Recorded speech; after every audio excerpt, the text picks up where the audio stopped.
নমস্কাৰ চিটেট 2025 এছএছটিৰ আমি এটা ইম্পৰ্টেণ্ট পাৰ্ট যিটো জুডিচিয়াৰী অৰ্থাৎ ন্যায়পালিকাৰ বিষয়ে আজি ক্লাছত আমি আলোচনা কৰিব গৈ আছোঁ। এই সম্পূৰ্ণ ক্লাছটোৰ PDF আপোনালোকে এপ্লিকেশ্যন বিদ্যা কোচিং কিতাপবোৰ ডাউনলোড কৰিলে তাত আপোনালোকে লাভ কৰিব। ঠিক আছে, চ' আজি আমি আৰম্ভ কৰিছোঁ জুডিচিয়াৰী, এটা ইম্পৰ্টেণ্ট টপিক। জুডিচিয়াৰী বুলি ক'লে অসমীয়াত ইয়াৰ অৰ্থ কি হ'ব? ন্যায়পালিকা। কি হ'ব? ন্যায়পালিকা। অ'কে, চ' আমি ভাৰতীয় সংবিধান পঢ়িছোঁ, ইণ্ডিয়ান পলিটি পঢ়িছোঁ, আৰু মই ইণ্ডিয়ান পলিটি এম লক্ষ্মীকান্ত অসমীয়াটো দিয়া হৈ আছে সকলোবিলাক কম্পিটিটিভ এক্সামৰ কাৰণে। এটা কথা হ'ল ভাৰতীয় সংবিধান, ইণ্ডিয়ান কনষ্টিটিউশ্যন, ঠিক আছে, ইণ্ডিয়ান কনষ্টিটিউশ্যনত আমি পাইছোঁ ইণ্ডিয়ান কনষ্টিটিউশ্যনত আমি এটা পইণ্ট পাইছোঁ, তাত আমি 3টা পইণ্ট পাইছোঁ বেচিকেলি। তাৰে এটা হৈ গ'ল আমাৰ লেজিছলেচাৰ। কি হৈ গ'ল? লেজিছলেচাৰ। অ'কে, লেজিছলেচাৰ, যাক আমি অসমীয়াত বিধানমণ্ডল বুলি কওঁ। দেন ছেকেণ্ডটো হৈ গ'ল তোমাৰ এক্সিকিউটিভ।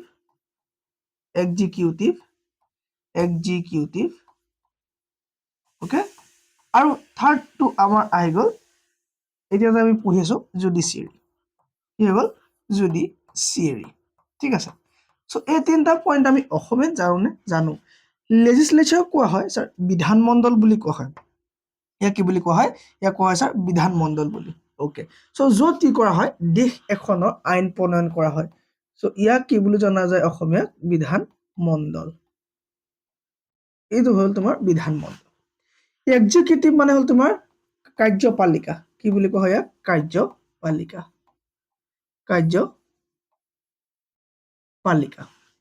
আৰু যিটো জুডিচিয়াৰী আছে ইয়াক কোৱা হৈ যাব ন্যায়পালিকা। কি বুলি কোৱা যাব? ন্যায়পালিকা। অ'কে, চ' ক্লাছ 8ৰ আমাৰ পেপাৰ 2ৰ কাৰণে ক্লাছ 8ৰ এটা টপিক জুডিচিয়াৰীৰ বিষয়ে আজি আমি পঢ়িব গৈ আছোঁ। ঠিক আছে, চ' এই 3টা টপিকৰ ভিতৰত প্ৰথমটো কাম কি? দেশ এখনৰ কাৰণে আইন প্ৰণয়ন কৰা।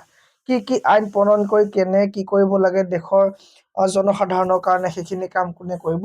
লেজিছলেচাৰত কৰিব। ঠিক আছে, অ'কে, যাক আমি লেজিছলেটিভ এছেম্বলি বুলি কওঁ, য'ত আমাৰ কি হয়? তৰ্ক বিতৰ্ক, তাৰ মাজত এখন আইন কেনেকৈ প্ৰস্তুত হয়, চ' সেইবিলাকৰ কাম কাজ চলে। আমি এইখিনি বিষয়ে পঢ়ি ৰাখিছোঁ আগত। এক্সিকিউটিভৰ কাম হৈ গ'ল এই লেজিছলেচাৰ বিধানমণ্ডলত যিসমূহ আইন প্ৰণয়ন কৰা হ'ল, এই আইন প্ৰণয়ন হৈ গ'ল, সেই প্ৰণয়ন কৰা আইনসমূহ বাস্তৱত ৰূপান্তৰিত কৰা, মানে কাৰ্যত কৰা। ঠিক আছে, মানে এক্সিকিউশ্যন কৰা। তাত যিবিলাক প্লেন লোৱা হ'ব, সেই প্লেনবিলাক এক্সিকিউশ্যন কৰাৰ দায়িত্ব কাৰ হ'ব? এক্সিকিউটিভ বৰ্ডৰ। সেই কাৰ্যবিলাক আচলতে যিসকলৰ কাৰণে দিয়া হৈছে সেইসকলে পাইছে নাই, বা সেই কামসমূহ, সেই বিধানসমূহ বা সেই ল'সমূহ ফুলফিল হৈছে নাই, বা সেই ল'সমূহ তোমাৰ প্ৰচলন হৈছে নাই, বা কোনোবাৰ ওপৰত ভুল প্ৰয়োগ হৈছে নি জনসাধাৰণৰ ওপৰত, সেইখিনি চোৱা চিতা কৰা কাম হ'ব ন্যায়পালিকা, যাক আমি জুডিচিয়াৰী বুলি কওঁ। ঠিক আছে, চ' আজি আমাৰ পেপাৰ 2ৰ কাৰণে এছএছটি এটা ইম্পৰ্টেণ্ট তোমাৰ হিষ্ট্ৰী, আমাৰ যিটো পলিটিকেল চায়েন্সৰ টপিক ইণ্ডিয়ান কনষ্টিটিউশ্যনত থকা জুডিচিয়াৰীৰ বিষয়ে পঢ়িব গৈ আছোঁ। চ' আমি অকণমান আগৰখিনি জানি লোৱাটো ভাল হ'ল, তেতিয়া আমাৰ কি হয়? পঢ়িবলৈ অলপ সুবিধা হয়। ঠিক আছে, অ'কে, চ' জুডিচিয়াৰী বুলি ক'লে কি পালোঁ আমি? ন্যায়পালিকাৰ কথা পালোঁ। ইয়াত কি পালোঁ আমি? ন্যায়পালিকা। জুডিচিয়াৰী। ঠিক আছে, অ'কে, ইয়াক অসমীয়াত কি বুলি কয়? ন্যায়পালিকা। চ' তোমাক কি হ'ব লাগিব? ন্যায় প্ৰদান কৰিব, বা তোমাৰ কি হ'ব? দেশৰ জনসাধাৰণ যাতে কোনো বিপদত নপৰে সেই বিষয়ে চকু ৰখাৰ কামটো কাৰ হ'ব? জুডিচিয়াৰী। এই জুডিচিয়াৰী আমাৰ দেশৰ যিটো ন্যায়পালিকা বা এই যিটো তোমাৰ ন্যায় ব্যৱস্থা, এইটো স্বতন্ত্ৰ এটা ব্যৱস্থা। এইটো তোমাৰ কি হয়? এটা স্বতন্ত্ৰ ব্যৱস্থা। তোমাৰ কি বুলি কোৱা হয় গম পোৱা নে? এক্সিকিউশ্যন আৰু এক্সিকিউটিভ। ঠিক আছে, এক্সিকিউটিভ, এই এক্সিকিউটিভ মানে কি আছিল? তোমাৰ কাৰ্যপালিকা। অ'কে, চ' প্ৰথম পইণ্টটো তুমি এই ধৰণে লোৱা, কাৰ্যপালিকা কি হয়? কাৰ্যপালিকাৰ পৰা পৃথক। ঠিক আছে, কাৰ্যপালিকাৰ পৰা পৃথক। কি পৃথক? তোমাৰ ন্যায়পালিকা। ন্যায়পালিকা কি হয়?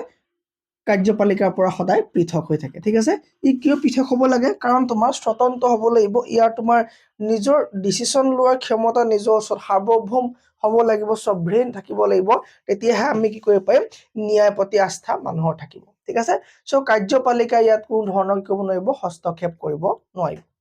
ওকে সো জুডিচিয়াৰী চিষ্টেমটো তোমাৰ কি হয় এই সম্পূৰ্ণ পৃথক এই পৃথক যে চিষ্টেমটো এই বিষয়ে ক'ত লিখা আছে এই বিষয়ে ভাৰতীয় সংবিধানত লিখা আছে ঠিক আছে এই বিষয়ে ক'ত লিখা আছে ইণ্ডিয়ান কনষ্টিটিউশ্যনত উল্লেখ থাকিবই লাগিব হয়নে ইণ্ডিয়ান কনষ্টিটিউশ্যনত লিখা আছে কনষ্টিটিউশ্যন ভাৰতীয় সংবিধানত লিখা আছে ঠিক আছে পাৰ্ট নাম্বাৰ কিমান হ'ব পাৰ্ট নাম্বাৰ কিমান হ'ব সো মোক কমেণ্টত দিব লাগে যে পাৰ্ট নাম্বাৰ কিমানত আমাৰ ডিপিএছপিৰ কথা আছে সো যদি আপুনি পাহৰিছে মই ৰিমাইণ্ড কৰিছো পাৰ্ট নাম্বাৰ 1ত আছে আৰ্টিকল 1ৰ পৰা 4 লৈকে পাৰ্ট নাম্বাৰ 2ত আছে আপোনাৰ 5ৰ পৰা 11 লৈকে পাৰ্ট নাম্বাৰ 3ত আছে আপোনাৰ 12ৰ পৰা কিমান লৈকে আছিলে 30 আপোনাৰ কিমান আছিলে 12ৰ পৰা ৰ'ব পাৰ্ট নাম্বাৰ 4ত আছিলে আপোনাৰ 36 to 51 তাৰ মানে 12ৰ আছিলে আপোনাৰ 3rd কৈছিলে 12ৰ পৰা 35 লৈকে আছিলে ঠিক আছে ওকে সো এই পাৰ্ট নাম্বাৰ 1ত কি আছে আমাৰ দেশখনৰ কথা আছে ইউনিয়ন টেৰিটৰীৰ কথা আছে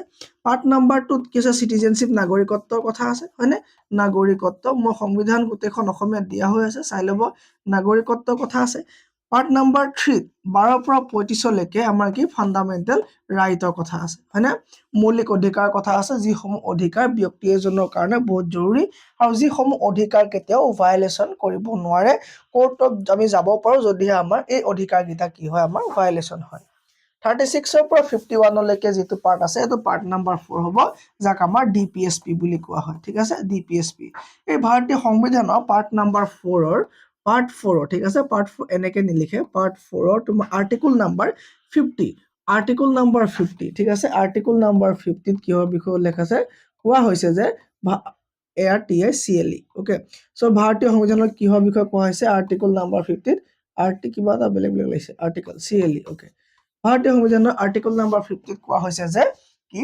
যে কাৰ্যপালিকা এক্সিকিউটিভৰ পৰা কি হ'ব তোমাৰ পৃথক হ'ব কি পৃথক হ'ব তোমাৰ ন্যায়পালিকা এক্সিকিউটিভৰ পৰা পৃথক হ'ব মানে পৃথক হ'ব ঠিক আছে এই জুডিচিয়াৰী চিষ্টেম ভাৰতৰ তিনিতৰপীয়া ই এটা হায়াৰকি মেইনটেইন কৰা এই তিনিতৰপীয়া হায়াৰকি মেইনটেইন কৰা ঠিক আছে ইয়াৰ একেবাৰে তলৰ লেভেলত এখন কোৰ্ট থাকিব ওপৰৰ লেভেলত এখন কোৰ্ট থাকিব আৰু তাতকৈ ওপৰত এখন লেভেলত কোৰ্ট থাকিব সো ন্যায়পালিকা বুলি কোৱাৰ লগে লগে আমি গম পাইছো যে ইয়াত আমি কোৰ্টৰ বিষয়ে আলোচনা কৰিব লাগিব কিহৰ বিষয়ে কোৰ্টৰ বিষয়ে আলোচনা কৰিব লাগিব কাৰণ কোৰ্টে আমাৰ কি হয় ন্যায়পালিকাৰ গাৰ্জেন হয় বা আমাৰ ন্যায় আমি যদি কিবা ন্যায় পাবলৈ হয় আমি কোৰ্টলৈকে যাব লাগিব তাৰ বাহিৰে বেলেগ নাই হয়নে সো তিনি ধৰণৰ কোৰ্টৰ কথা আমাৰ ইয়াত পঢ়িবলৈ লাগিব জুডিচিয়াৰী চিষ্টেমত ঠিক আছে ওকে সো আমাৰ প্ৰথমটো কোৰ্ট হৈ গ'ল আমাৰ একদম হাইয়েষ্ট কোৰ্ট কি সুপ্ৰিম কোৰ্ট হয়নে ওকে তাৰ পৰা আহিলে আমাৰ হাই কোৰ্ট যিবিলাক তোমাৰ হাই কোৰ্ট থাকে হয়নে আৰু তোমাৰ আহিলে শেষত একেবাৰে ডিষ্ট্ৰিক্ট কোৰ্ট ঠিক আছে ডিষ্ট্ৰিক্ট কোৰ্ট এই ধৰণৰ এটা হায়াৰকি মেইনটেইন কৰে কোনে এই ধৰণৰ এটা হায়াৰকি মেইনটেইন কৰে কোনে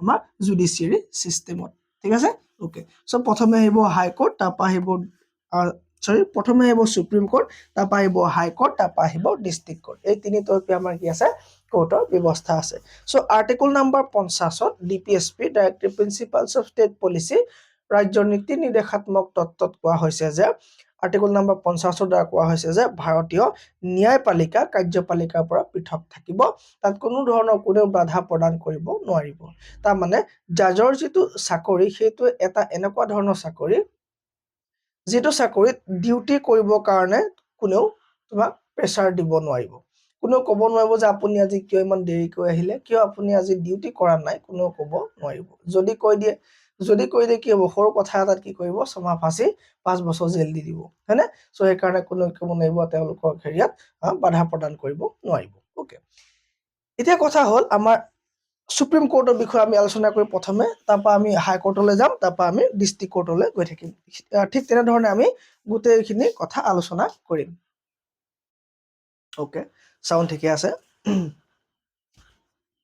কাহ হৈ থকাৰ কাৰণে অলপ প্ৰব্লেম হৈ আছে ঠিক আছে ওকে সো সুপ্ৰিম কোৰ্টৰ কথা আমি ক'ত পাম এতিয়া আমি এতিয়া পঢ়িবলৈ পাম সুপ্ৰিম কোৰ্টৰ কথা ভাৰতীয় সংবিধানৰ এটা পাৰ্টত কোনটো পাৰ্টত পাম ভাৰতীয় সংবিধানৰ আমি যদি চাওঁ ঠিক আছে মই আকৌ এবাৰ পাৰ্ট কেইটা যদি আপোনালোকৰ ওচৰত লিখি দিওঁ পাৰ্ট কেইটা এই ধৰণে আমি পাম সো আমাৰ দুইটা কাম হৈ যাব আমাৰ ৰিৱাইণ্ড হৈ যাব ঠিক আছে সো 1 নম্বৰ পাৰ্টত আমি পালো আৰ্টিকল 1ৰ পৰা 4 লৈকে আছিলে যাক আমি ইউনিয়ন ওকে ইণ্ডিয়া ইউনিয়ন পাইছিলো হয়নে 2 নম্বৰ আমি পাৰ্টত পাইছিলো যে আৰ্টিকল নাম্বাৰ 5ৰ পৰা 11 আছিলে য'ত আমাৰ সিটিজেনশিপৰ কথা আছিলে য'ত আমাৰ সিটিজেনশিপ নাগৰিকত্বৰ কথা আছিলে হয়নে চিটিজেনশ্বিপৰ কথা আছিলে, নাগৰিকত্বৰ কথা আছিলে। পাৰ্ট নম্বৰ 3ত আমি পাইছিলো 12ৰ পৰা 35লৈকে, তাত আমাৰ কি আমাৰ ফাণ্ডামেণ্টেল ৰাইটৰ কথা আছে। কিহৰ কথা আছে? ফাণ্ডামেণ্টেল ৰাইটৰ কথা আছে। Okay okay sir. নেক্সট পাইছিলো আমি পাৰ্ট 4ত, য'ত 36ৰ পৰা 51লৈকে আছিলে। এইটো আমি DPSP বুলি কৈছিলো, directive principal of state policy. Okay, part number 5 আৰম্ভ হৈছে 52ৰ পৰা 151লৈকে, যিটো আমাৰ চেন্ট্ৰেল বুলি কোৱা হয়, কেন্দ্ৰীয় চৰকাৰ। ঠিক আছে, চেন্ট্ৰেল পাৰ্ট। অ'কে, এই চেন্ট্ৰেল পাৰ্ট। অ'কে, এই 52ৰ পৰা যে 151লৈকে যে ভাৰতীয় সংবিধানৰ আৰ্টিকলসমূহ আছে, এইটোৱে আটাইতকৈ দীঘল পাৰ্ট হয়। এই পাৰ্ট নম্বৰ 5 বুজি পালে আমি পাৰ্ট 6টো বুজি পাওঁ। চ' সেইখিনি এতিয়া বাৰু দৰকাৰ নাই সংবিধানৰ কথা। চ' আমাক লাগে সুপ্ৰিম কোৰ্টৰ কথা। ঠিক আছে, আৰ্টিকল নম্বৰ 52ৰ পৰা 151লৈকে কি আছে? চেন্ট্ৰেল গভৰ্ণমেণ্টৰ কথা আছে। তাৰ ভিতৰত আমি গভৰ্ণমেণ্ট, আমাৰ যিটো চৰকাৰৰ বিষয়ে পাওঁ আমি 52ৰ পৰা আৰ্টিকল নম্বৰ 123লৈকে। ঠিক আছে, ইয়াত আমি 52ৰ পৰা আমি ক'ত পাম? 52ৰ পৰা 123লৈকে আমি গভৰ্ণমেণ্টৰ বিষয়ে পঢ়িবলৈ পাম, গভৰ্ণৰ বিষয়ে পঢ়িবলৈ পাম। ঠিক আছে, 124ত আমাৰ আৰম্ভ হৈছে সুপ্ৰিম কোৰ্টৰ কথা, য'ত আমি 147লৈকে যায়গে। ঠিক আছে, 124ৰ পৰা 147লৈকে আমাৰ কি পাম? আমি সুপ্ৰিম কোৰ্টৰ বিষয়ে পঢ়িবলৈ পাম। ঠিক আছে, কাৰ বিষয়ে পাম? সুপ্ৰিম কোৰ্টৰ বিষয়ে পঢ়িবলৈ পাম, পাৰ্ট 5 অফ ইণ্ডিয়ান কনষ্টিটিউশ্যন। ঠিক আছে, আৰু তাৰপৰা 148ৰ পৰা 151লৈকে যিটো আছে, সেইটো আমাৰ কেক বুলি ক'ম। 148ৰ পৰা 151লৈকে আমি CAG, ঠিক আছে, CAG বিষয়ে পঢ়িবলৈ পাম। ঠিক আছে, অ'কে, CAG কি হয় মই ক'ম পাছত। চ' আমি এতিয়া কোনটো পাৰ্ট পঢ়িব লাগে? চ' পাৰ্ট নম্বৰ 5ৰ ক'ত আছে? পাৰ্ট নম্বৰ 5ৰ আমাৰ 124ৰ পৰা কি আছে? সুপ্ৰিম কোৰ্টৰ বিষয়ে পোৱা যাব। ঠিক আছে, চ' আমি এতিয়া supreme court, article number 124 of Indian constitution. ঠিক আছে, অ'কে, আৰ্টিকল নম্বৰ আমি চব চাব লাগিব, যদিও আমাৰ টপিকটো জুডিচিয়াৰী। ঠিক আছে, আমি জুডিচিয়াৰী ৰিলেটেড গোটেইখিনি বস্তু চাম। আৰ্টিকল নম্বৰ 124 কি বুলি কৈছে? সুপ্ৰিম কোৰ্টৰ বিষয়ে উল্লেখ আছে। ঠিক আছে, সুপ্ৰিম কোৰ্ট কি থাকিব লাগিব? দেশত এখন কি থাকিব লাগে কৈছে? সুপ্ৰিম কোৰ্ট থাকিব লাগে বুলি কৈছে। এষ্টাব্লিছমেণ্ট অফ সুপ্ৰিম কোৰ্টৰ কথা ক'ত আছে? আৰ্টিকল নম্বৰ তোমাৰ 124ত আছে। Establishment and organisation of supreme কোৰ্টৰ বিষয়ে উল্লেখ আছে। অ'কে, চ' প্ৰথম কথা, এই সুপ্ৰিম কোৰ্টৰ ধাৰণাটো ক'ৰ পৰা অনা হৈছিলে ভাৰতীয় সংবিধানত? আৰু প্ৰথমে কেতিয়া? আমি সকলো জানিছিলো যে ৰেগুলেটিং এক্ট, ঠিক আছে, ৰেগুলেটিং এক্ট 1773 অধীনত, হয় নাই? ৰেগুলেটিং এক্ট 1773 অধীনত 1774 কলকাতাত কি কৰা হৈছিলে? প্ৰথমবাৰৰ কাৰণে সুপ্ৰিম কোৰ্ট এষ্টাব্লিছ কৰা হৈছিল। কেতিয়া? 1773 ৰেগুলেটিং এক্ট যিখন আছিলে, হয়নে? আমাৰ কি আছিলে? একৰ্ডিং টু আমাৰ কি আছিলে? 1773 ৰেগুলেটিং এক্ট। ঠিক আছে, ৰেগুলেটিং এক্টৰ মতে কি কৰা হৈছিলে? তোমাৰ 1774ত কলকাতাত, আৰু এতিয়া কি হয়? কলকাতা, হয়নে? কলকাতাত সুপ্ৰিম কোৰ্টৰ এষ্টাব্লিছ কৰা হৈছিলে। সুপ্ৰিম কোৰ্ট এষ্টাব্লিছ কৰা হৈছিলে। কিন্তু এইখন সুপ্ৰিম কোৰ্ট জানো ভাৰতৰ মানুহৰ কাৰণে সুপ্ৰিম কোৰ্ট আছিলে? যদিহে সুপ্ৰিম কোৰ্ট হয়, তাৰ ওপৰত কোনো থাকিব নোৱাৰিব। যেনে এতিয়া আমাৰ সুপ্ৰিম কোৰ্ট, সেই সুপ্ৰিম কোৰ্টৰ ওপৰত জানো কোনোবা আছে? কোনো নাই। আমি সুপ্ৰিম কোৰ্টৰ ওপৰত কাৰো ওচৰত আমি এপিল কৰিব নোৱাৰো। যদি আমি কিবা কেছ এটা বিচাৰ কৰিব লাগে, আমি ডিষ্ট্ৰিক্ট কোৰ্টলৈ যাম। ডিষ্ট্ৰিক্ট কোৰ্টত যদি কেছটো চল্ভ নহয়, আমি হাইকোৰ্টত যাম। যদি হাইকোৰ্টত চল্ভ নহয়, তেতিয়া আমি ক'ত যাম? একেবাৰে হায়েষ্ট আমাৰ জেগা কি আছে? Supreme court. চ' সুপ্ৰিম কোৰ্টৰ ওপৰত আৰু কোনো ধৰণৰ জেগা নাই। তুমি ক'ব নোৱাৰা যে মই প্ৰেচিডেণ্টৰ ওচৰলৈ যাম। তে প্ৰেচিডেণ্টৰ ওচৰত গৈ কি ক'বা? যে সুপ্ৰিম কোৰ্টে এটা বিচাৰ দিছিলে, মোৰ পক্ষে তেওঁলোকৰ বিচাৰ ভুল হ'ল, হয় নেকি? নহয়। তুমি মাত্ৰ মাৰ্চি পিটিশ্যনহে কৰিব পাৰিবা প্ৰেচিডেণ্টৰ ওচৰত, যে মোক এইখিনি শাস্তি দিলে, যদি আপুনি ইচ্ছা কৰে মোক শাস্তিটো ক্ষমা কৰি দিয়ক। অ'কে, চ' তাৰ ওপৰত তুমি সুপ্ৰিম কোৰ্টৰ ওপৰত ক'তো যাবলৈ উপায় নাই। কিন্তু ব্ৰিটিছৰ দিনত যিটো সুপ্ৰিম কোৰ্ট এষ্টাব্লিছ কৰা হৈছিলে, তাৰ ওপৰতো ব্ৰিটিছাৰ্ছবিলাক আছিলে, ইংলেণ্ড যাব পৰা হৈছিলে, হয় নে? চ' সেইকাৰণে কি হয়, এইটো সুপ্ৰিম কোৰ্ট বুলি আমিতো ল'লে নহ'ব, হয় নাই? চ' ভাৰতৰ সুপ্ৰিম কোৰ্ট তোমাৰ কি হ'ল? 1935 গভৰ্ণমেণ্ট অফ ইণ্ডিয়া এক্টৰ অধীনত কি হ'ল? তাৰমানে গভৰ্ণমেণ্ট অফ ইণ্ডিয়া এক্ট 1935ৰ সুপ্ৰিম কোৰ্ট আমি লোৱা হৈছে। ঠিক আছে, তাৰ পৰা আমাৰ এইটো কনচেপ্টটো আহিছে। অ'কে, আৰু হাইকোৰ্টৰ কনচেপ্টটো ক'ৰ পৰা আহিছে? মোক কমেণ্টত দিব যে হাইকোৰ্টৰ কনচেপ্টটো কোনখন দেশৰ সংবিধান বা কোনখন দেশৰ পৰা লোৱা হৈছে। কাৰণ আমি জানোৱে আমাৰ সংবিধানৰ প্ৰায়বিলাক বস্তু আমি কি বেলেগ সংবিধানৰ পৰা কি কৰিছো? আমি বড়ো কৰিছো, হয় নাই? সো আৰ্টিকল 124 কিহৰ বিষয়ে আছে সুপ্ৰিম কোৰ্টৰ বিষয়ে আছে যে সুপ্ৰিম কোৰ্ট এখন থাকিব লাগে তাৰ এষ্টাব্লিছমেণ্ট অৰ্গেনাইজেশ্যনৰ বিষয়ে উল্লেখ আছে সো এটা কথা হ'ল যে জাজেছ কিমান আছে সুপ্ৰিম কোৰ্টত ঠিক আছে সো সুপ্ৰিম কোৰ্টত জাজেছ আছে তোমাৰ 33 প্লাছ 1 জাজেছ ঠিক আছে 33 প্লাছ 1 জাজেছ জাজেছ মানে কি হয় তোমাৰ ইয়াত তোমাৰ ইনক্লুডিং কি থাকিব এই ইয়াৰ এজন যে দিছো মই এই এজন তোমাৰ কি হ'ব CJI ঠিক আছে CJI সো সমান পাৱাৰফুল হয় ন তেওঁলোক সো কি হ'ব জাজেছ কিমান আছে 33 প্লাছ 1 জাজেছ আছে ক'ত ভাৰতীয় মানে উচ্চতম ন্যায়ালয় ঠিক আছে supreme court of India okay তাকে তেওঁ কি বুলি কোৱা হয় চিফ জাষ্টিচ অফ ইণ্ডিয়া বুলি কোৱা হয় যি তোমাৰ সুপ্ৰিম কোৰ্টৰ জাজ হ'ব ঠিক আছে ওকে সো এতিয়া কথা হ'ল যে এই জাজ হ'বৰ কাৰণে তুমি কি কৰিব লাগিব জাজ হ'বৰ কাৰণে তুমি কি হ'ব লাগিব 10 বছৰ হাইকোৰ্টত 10 বছৰ তুমি হাইকোৰ্টৰ উকিল হ'ব লাগিব 10 বছৰ হাইকোৰ্টৰ উকিল হ'ব লাগিব অৰ 5 বছৰ অৰ 5 বছৰ হাইকোৰ্টৰ তুমি জাজ হ'ব লাগিব ইয়াৰ যিকোনো এটা হ'ব লাগিব লগতে এইটো হ'ল তোমাৰ 1 নম্বৰ ক্ৰাইটেৰিয়া ঠিক আছে 2 নম্বৰটো হৈ গ'ল তোমাৰ এই দুটা বদলিও তুমি কলেজিয়াম শুনিছা মই ইণ্ডিয়ান পলিটি পঢ়াতে কৈছো সো ইয়াত নকওঁ ইমান ইম্পৰ্টেণ্ট নহয় সো কলেজিয়াম মানে হ'ল তোমাৰ এটা গ্ৰুপ থাকে তোমাৰ জাজেছৰ এটা গ্ৰুপ থাকে ঠিক আছে সো তোমাৰ এইটো কি লিখিম আমি সিম্পলি ৰাষ্ট্ৰপতিৰ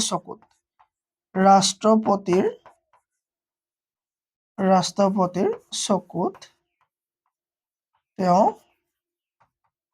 আইনজ্ঞ হ'ব লাগিব মানে আইনৰ একদম বহুতখিনি জনা বুজা হ'ব লাগিব আৰে ৰাষ্ট্ৰপতিয়ে নিজেই সিমান চাগে আইন নাজানে তো তেওঁ কেনেকৈ আইনজ্ঞ হয় নহয় বিচাৰ কৰিব তাৰ কাৰণে এটা কি কৰিব চিফ জাষ্টিছৰ লগত কথা পাতি পেলাই ঠিক আছে চিফ জাষ্টিছৰ লগত কথা পাতিব তেওঁ কলেজিয়াম তেওঁ গ্ৰুপত থকা যিখিনি মানুহ আছে তেওঁলোকৰ লগত কথা পাতি মেলি গম পাব যে আচ্ছা এইজনৰ নামটো আমি নমিনেট কৰিব পাৰোঁ কিহৰ কাৰণে জাজৰ কাৰণে ঠিক আছে এইবিলাক পৰিয়াল কেন্দ্ৰিক আগতে হোৱা দেখা গৈছিলে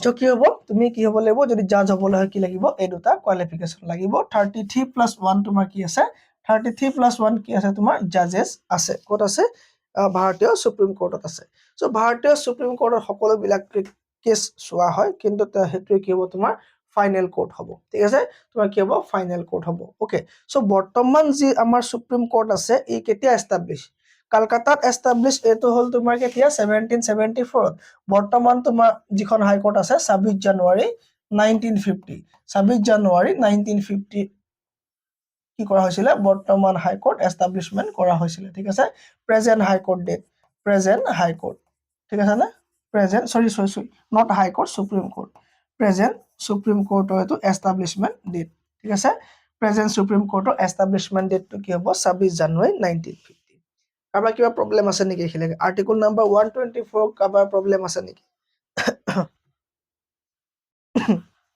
আৰ্টিকল নাম্বাৰ 124 নাই না ঠিক আছে ওকে সো প্ৰেজেন্ট CJI কোন আগৰজন কোন আছিলে সকলোৱে জানিব হয়নে আগৰজনৰ বিষয়ে সকলোৱে জানে তেওঁ অলপ ফেমাছো হয় তেওঁ বহুতখিনি কি আছে আমি দেখিবলৈ পাই থাকো ভাৰ্ডিক্ট বিলাকত ঠিক আছে সো তেওঁ নাম আছিলে DY চন্দ্ৰচূড় ওকে আৰু এতিয়া বৰ্তমান কোন সঞ্জীৱ খান্না ঠিক আছে প্ৰেজেন্ট CJI অফ ইণ্ডিয়া ঠিক আছে প্ৰেজেন্ট CJI বুলি দিলে গম পোৱা গ'ল তাতে ইণ্ডিয়া সোমাই আছে কি নাম হ'ব তেওঁ সঞ্জীৱ খান্না ঠিক আছে সঞ্জীৱ খান্না তেওঁ 11 নৱেম্বৰ 2024 শপত গ্ৰহণ কৰিছে 11 নৱেম্বৰ 2024 তেওঁ কি কৰিছে শপত গ্ৰহণ কৰিছে কোনে প্ৰেজেন্ট CJI কোন Sanjiv Khanna then okay so এতিয়া আমি আৰ্টিকল নাম্বাৰ 124 পৰা যে আৰম্ভ হৈছে বুলি ক'লো এই আৰ্টিকল নাম্বাৰ 124 147 ৰ ভিতৰত পলিটিক পইণ্ট অফ ভিউৰ পৰা কেইবাটাও গুৰুত্বপূৰ্ণ আৰ্টিকল আছে কিন্তু আমাৰ সাবজেক্ট সিটেট সো সিটেটৰ পইণ্ট অফ ভিউৰ পৰা কেইটামান আৰ্টিকল আমি ইয়াত চাম আমি গোটেইকেইটা নাচাওঁ ইয়াত আমি কেইটামান আৰ্টিকলৰ বিষয়ে পঢ়িম ঠিক আছে প্ৰথমতে পঢ়িব লগা আৰ্টিকলটো হ'ল 129 আৰ্টিকল নাম্বাৰ 129ত কোৱা হৈছে যে সুপ্ৰিম কোৰ্টৰ যিবিলাক ভাৰ্ডিক্ট হয় যিবোৰ জাজমেণ্ট হয় সেইবিলাক বোলে এটা এটা অভিলেখ হয় তাৰমানে কি বুলি কৈছে অসমীয়াত SC as a court of record তাৰমানে সুপ্ৰিম কোৰ্টৰ আদেশবিলাক বা এটা জাজমেণ্ট কি হয় আইনলৈ পৰিণত হয় তাৰমানে ছাৰ বুজা নাই তাৰমানে এনেকুৱা ধৰণৰ কথা সুপ্ৰিম কোৰ্টে যদি আজি কিবা এটা কেছত ৰায়দান দিলে ধৰি লোৱা এটা সহজ এক্সাম্পল আৰু আমাৰ সকলোৱে চিনি পোৱা এটা এক্সাম্পল ধৰা ৰাম ৰাম নহয় ঠিক আছে এক্স নামৰ এজন মানুহ আছিলে তেওঁ ছাগলী চুৰ কৰিলে তেওঁৰ কাৰণে শাস্তি দিয়া হ'ল যে 6 মাহ ফাঁচি 5 বছৰ জেল ঠিক আছে ওকে চ' এক্স নামৰ মানুহজনৰ শাস্তি হৈ গ'ল 2024 চনত 2024 চনত শাস্তি দিয়া হ'ল যে এক্স নামৰ মানুহজনৰ যে 6 মাহ ফাঁচি 5 বছৰ জেল 2026 চনত বেলেগ এজন কি আহিলে তোমাৰ জাজ আহিলে আৰু ক'লে যে ইমান সৰু কথাৰ কাৰণে ইমান ডাঙৰ শাস্তি এইটো কেনচেল কৰিব লাগে দিগদাৰ হ'ব নোৱাৰিব কাৰণ তেওঁলোকে দিয়া এটা শাস্তি এইটো হ'লে অভিলেখ হৈ যাব ঠিক আছে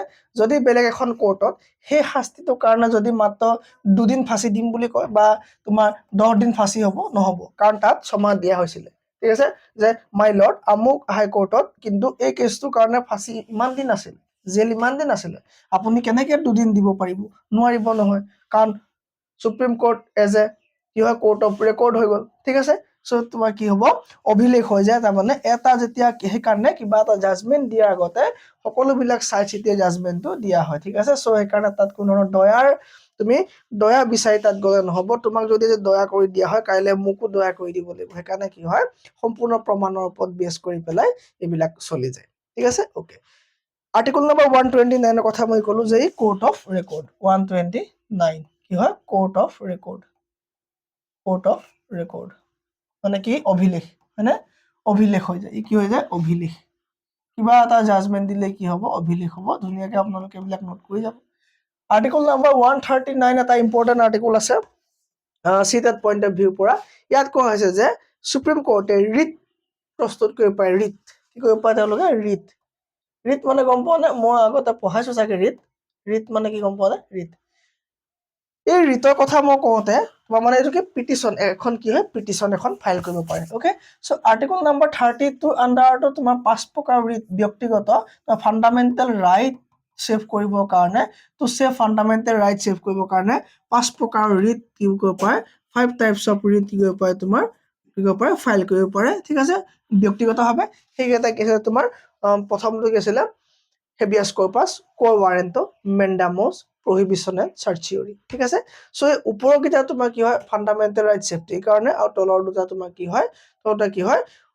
উচ্চতম ন্যায়ালয়ে তলৰ আদালতলৈ দিয়া আদেশ ঠিক আছে সেই বিষয়ে আলোচনা কৰিম এই আৰ্টিকল 39 কি কৰিব পাৰে সুপ্ৰিম কোৰ্টে ৰিট কি কৰিব পাৰে জাৰি কৰিব পাৰে এই একে ধৰণৰ ৰিট তোমাৰ জাৰি কৰিবলৈ হ'লে হাইকোৰ্ট যদি যোৱা কিন্তু হাইকোৰ্টে তোমাৰ 226 নম্বৰ কি কৰিব পাৰিব 226 নম্বৰ আৰ্টিকলৰ অধীনতহে জাৰি কৰিব পাৰিব ঠিক আছে আৰু এটা গুৰুত্বপূৰ্ণ আৰ্টিকল হৈ গ'ল আৰ্টিকল নম্বৰ 141 141ত কোৱা হৈছে যে সুপ্ৰিম কোৰ্টে যিসমূহ আদেশ দিব সুপ্ৰিম কোৰ্টৰ আইন বা সুপ্ৰিম কোৰ্টৰ আদেশ গোটেই দেশত মানিবলৈ বাধ্য দেশত যি ধৰণৰ কোৰ্ট থাকক হাইকোৰ্ট থাকক ডিষ্ট্ৰিক্ট কোৰ্ট থাকক সেশন জাজ থাকক বা তোমাৰ কি থাকক বা কোৰ্ট থাকক ওকে বা তোমাৰ জনসাধাৰণ চ' গোটেই ভাৰতে মানিবলৈ বাধ্য যিটো তোমাৰ কি হ'ব সুপ্ৰিম কোৰ্টৰ পৰা ৰিলিজ হৈ আহিব সেইটো তোমাৰ আৰ্টিকল নম্বৰ 141ৰ বিষয়ে উল্লেখ আছে 143ত কোৱা হৈছে যে 143 আছে যে ৰাষ্ট্ৰপতিয়ে দৰকাৰ হ'লে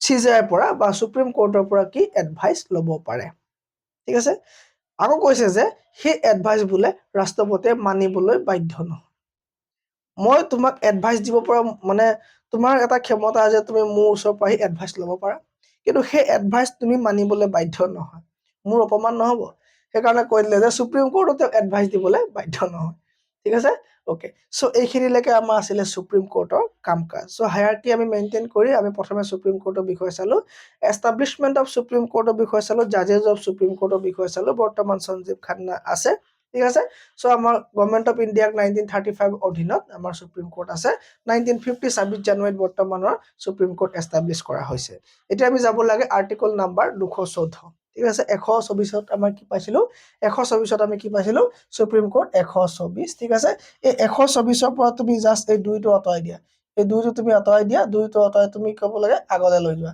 তোমাৰ এইটো কি হৈ গ'ল সুপ্ৰিম কোৰ্ট হৈ গ'ল 214 কৈ দিয়াৰ লগে লগে তোমাৰ কি হ'ব সুপ্ৰিম কোৰ্ট সৰি হাই কোৰ্ট হৈ গ'ল ওকে সো কোৱা হৈছে যে 214 নম্বৰ আৰ্টিকলত কৈছে যে হাই কোৰ্ট ফৰ ষ্টেটছ মানে প্ৰতিখন ৰাজ্যৰ কাৰণে কি থাকিব লাগে মানে প্ৰতিখন ৰাজ্য বুলি নহয় যে ৰাজ্যসমূহৰ কাৰণে হাই কোৰ্ট থাকিব লাগে ঠিক আছে ৰাজ্যসমূহৰ কাৰণে কি থাকিব লাগে হাই কোৰ্ট থাকিব লাগে সো প্ৰতিখন ৰাজ্যত আমাৰতো হাই কোৰ্ট নাই বৰ্তমান আমাৰ 25খনে হাই কোৰ্ট আছে হয়নে সো জিলা কিন্তু 25খন নহয় বেছি আছে লগতে ইউনিয়ন টেৰিটৰি আছে হয়নে সো এতিয়া আমি কি চাব লাগে হাই কোৰ্টৰ বিষয়ে চাব লাগে